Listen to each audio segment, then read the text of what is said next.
Di balik sesuatu yang ada, ternyata ada sesuatu yang ada. Pulau Bangka, pulau yang amat cantik sekali.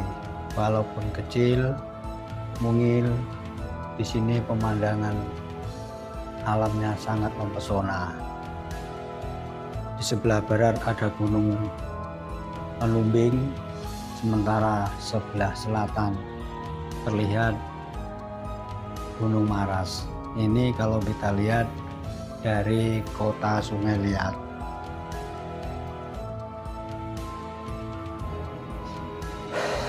Hampir semua Pulau Bangka ini dikelilingi oleh pantai yang bagus sekali, mempesona dengan pasir-pasir putih warsa. Bila siang hari terkena sinar matahari tampak berkilat-kilat. Suasananya masih tentrem, asri karena penduduk di Pulau Bangka ini belum begitu padat seperti di Pulau Jawa umumnya. Tapi di pulau inilah banyak misteri, dari Buluh Perindu sampai dari Tobu Ali juga dengan magicnya yang amat kuat. Itu dulu cerita-cerita ini saya dapatkan ketika saya merantau di pulau ini.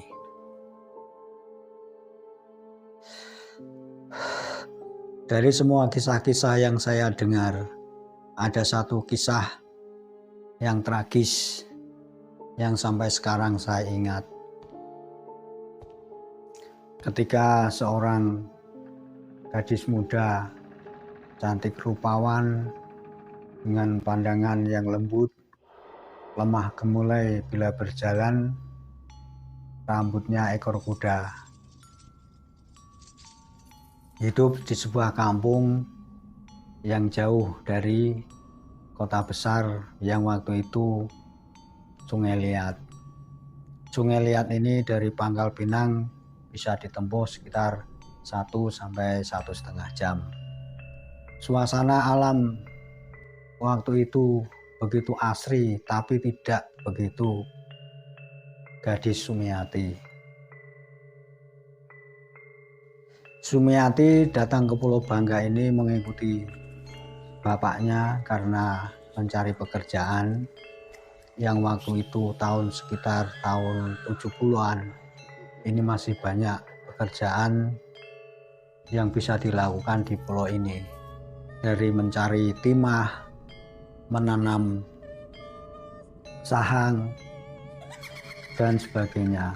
Itulah pekerjaan yang dikerjakan orang tua Sumiati waktu merantau ke pulau ini.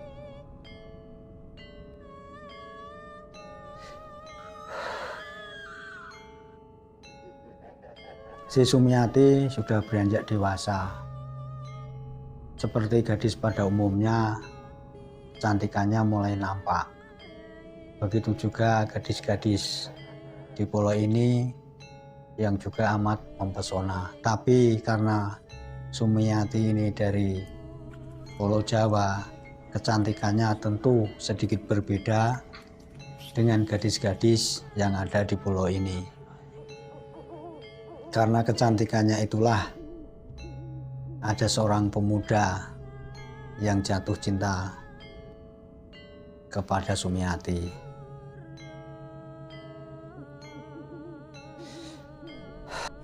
Siang selalu terbayang, kalau malam selalu diimpikan. Gadis Sumiati yang menjadi pencerah hidupnya dan semangatnya untuk meniti hari-hari ke depannya. Si pemuda ini terus menjalin kisah kasih dengan Sumiati tanpa ada hambatan sesuatu pun. Waktu itu awalnya seperti itu.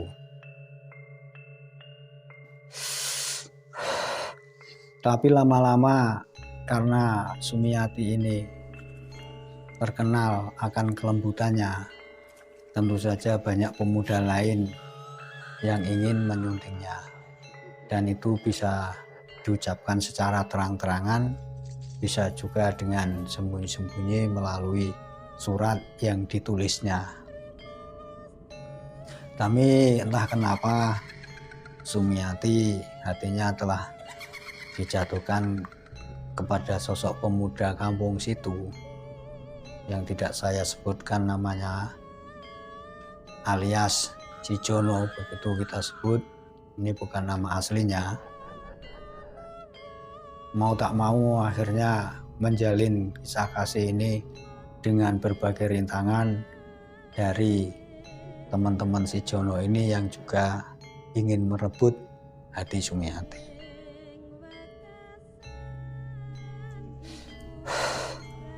Kalau mereka berkencan bertemunya tidak lain hanya di pasar, karena pacaran pada waktu itu memang belum umum.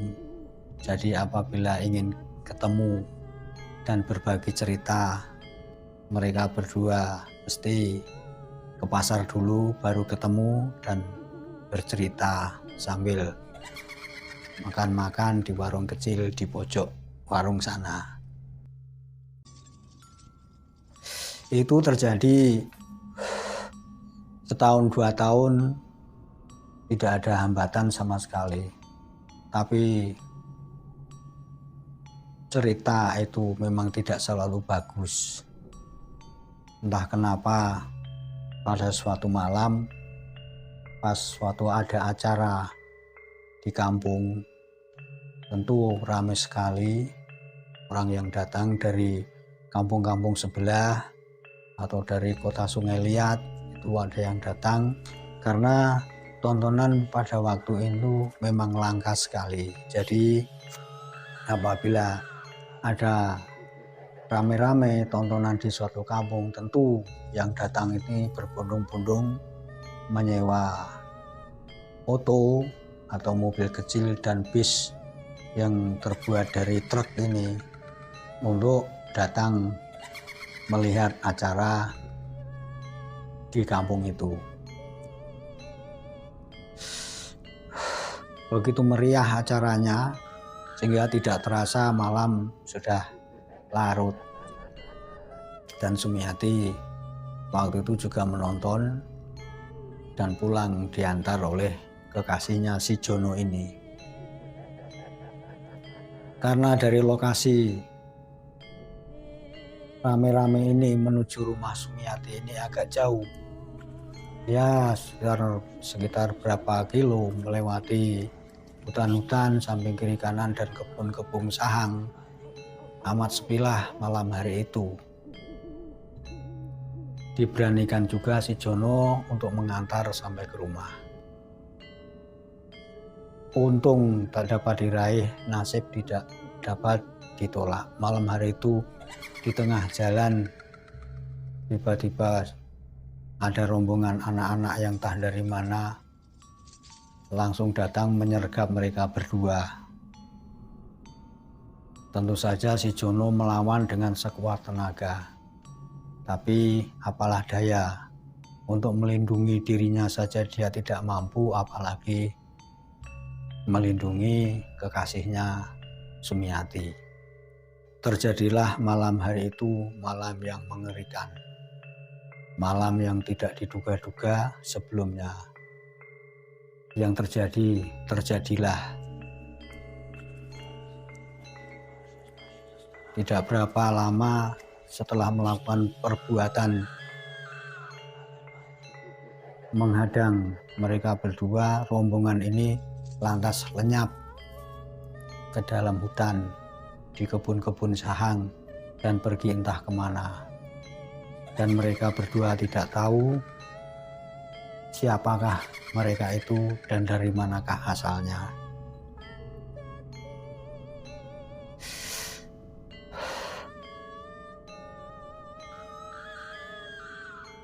Pagi harinya orang-orang ketika lewat hendak ke kebun melewati jalan itu, mereka menemukan si Sumiati masih terkapar pingsan, sementara si Jono yang diikat oleh gerombolan tadi malam di sebuah pohon dadap juga pingsan, belum sadarkan diri. Dibangunlah keduanya ini sehingga mereka berdua sadar dan diantarkan ke rumah masing-masing.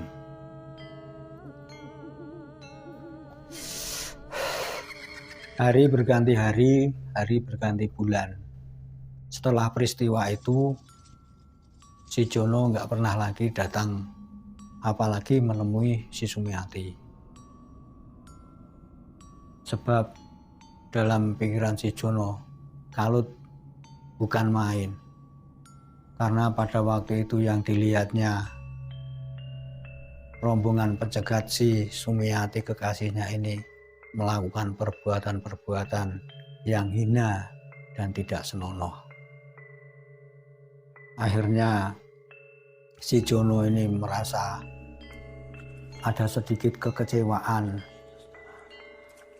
kepada Sumiati karena harapan kesucian yang akan didapat pada suatu hari lenyap tiba-tiba pada malam hari itu. Si Jono lantas meninggalkan kampung daerah Sungai Liat ini, entah pergi kemana, dan sampai cerita ini ada, si Jono tidak pernah menampakkan batang hidungnya. Sementara setelah bulan berganti bulan, apa yang terjadi Sumiati terjadilah. Perut Sumiati mulai berisi. Ketika badannya tidak enak seperti masuk angin, mutah-mutah di belakang rumah. Bapaknya curiga tentu ada apa-apa dengan si Sumiati ini.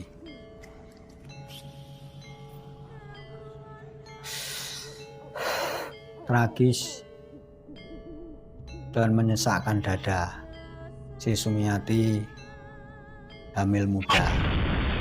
Kagetlah orang tua Sumiati ini melihat kenyataan seperti itu. Rupanya gerombolan pemuda yang mencegat pada malam hari itu membuahkan aib pada keluarga mereka, sehingga mau tidak mau tanpa sepengetahuan kampung itu, keluarga Sumiati mengasingkan diri dan pergi entah kemana. Sobat misteri dimanapun Anda berada, setelah kepergian Sumiati dan keluarganya ini, beberapa bulan kemudian terjadi kehebohan. Setiap waktu malam menjelang, ketika kampung itu sunyi, selalu terdengar suara-suara yang memanggil-manggil dan mencari seseorang yang ketika orang kampung itu memberanikan diri keluar dengan membawa senter, tidak ditemukan siapa-siapa yang memanggil-manggil itu. Lantas pada malam berikutnya, rumah-rumah penduduk diketok satu persatu secara acak dan menimbulkan ketakutan. Orang-orang yang rumahnya selalu diketok oleh seseorang yang tidak pernah tahu siapakah dirinya.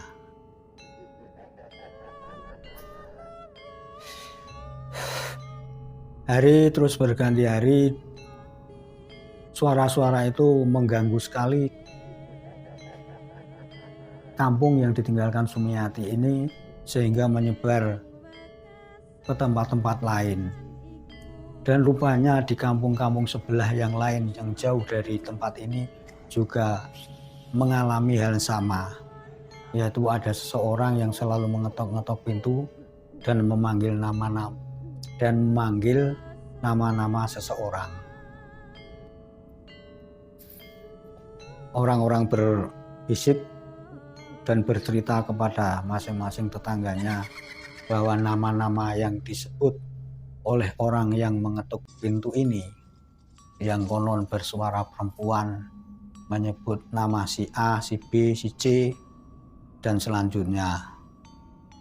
Sehingga orang-orang bertanya kenapa yang dipanggil orang-orang itu, dan siapakah mereka-mereka yang dicari oleh suara-suara kalau malam ini selalu datang ke kampung-kampung di Pulau Bangka ini. Nama-nama yang disebut ini rupanya setelah diselidiki oleh orang-orang kampung ditemukanlah mereka-mereka ini. Tidak lain adalah anak-anak yang selalu nongkrong di jalan, yang kalau malam menghabiskan 1 botol 2 botol, dan kalau tidak puas mereka pergi ke pantai menghabiskan malam sampai pagi, bahkan sampai siang masih tertidur begitu saja di pantai-pantai di Pulau Bangka ini. Taulah mereka setelah ditanya satu persatu, mulanya mereka menyangkal kenapa dia dicari seseorang ketika malam-malam. Didapat kesimpulan oleh orang-orang kampung di Pulau Bangka ini, kalau orang-orang yang disebut pada malam hari itu rupanya mereka yang berbuat tidak senonoh kepada Sumiati. Sumiati entah pergi kemana, tapi diduga karena selalu menghantui penduduk di hampir seluruh Pulau Bangka ini, umumnya di Bangka Tengah. Konon diceritakan si Sumiati ini bunuh diri karena merasa malu menanggung beban kehamilan yang tidak dikehendakinya. Dalam situasi itu, entah kenapa si iblis, setan, jin mungkin ikut campur, sehingga si Sumiati ini dikabarkan menjadi hantu yang kalau malam-malam selalu mengetuk pintu-pintu orang-orang kampung di Pulau Bangka. Selalu mencari orang-orang yang berbuat asusila kepadanya, walaupun mereka-mereka sudah ditangkap polisi dan masuk penjara.